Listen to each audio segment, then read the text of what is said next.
بسم اللہ الرحمن الرحیم۔ حضرت سلمان رضی اللہ تعالی عنہ بیان کرتے ہیں کہ ایک مرتبہ ہم رسول اکرم صلی اللہ علیہ وآلہ وسلم کے پاس بیٹھے تھے کہ اتنے میں حضرت ام ایمن رضی اللہ تعالی عنہ آئیں اور انہوں نے کہا، یا رسول اللہ، حسن اور حسین رضی اللہ تعالی عنہ گم ہو گئے ہیں۔ اس وقت دن چڑھ چکا تھا۔ حضور صلی اللہ علیہ وآلہ وسلم نے صحابہ سے فرمایا، اٹھو اور میرے دونوں بیٹوں کو تلاش کرو۔ چنانچہ ہر آدمی نے اپنا رستہ لیا اور چل پڑا۔ اور حضرت سلمان بتاتے ہیں کہ میں حضور اکرم صلی اللہ علیہ وآلہ وسلم کے ساتھ چل پڑا۔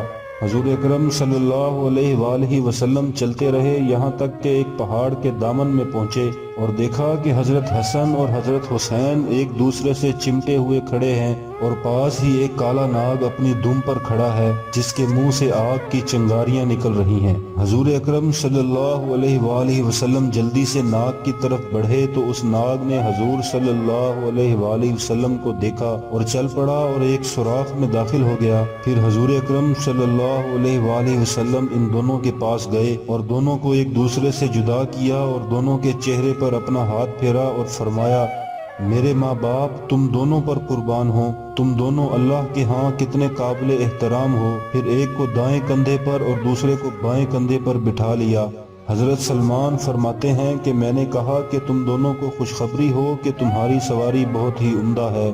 حضور اکرم صلی اللہ علیہ وآلہ وسلم نے فرمایا، یہ دونوں بہت عمدہ سوار ہیں اور ان کے والدین ان دونوں سے بھی بہتر ہیں۔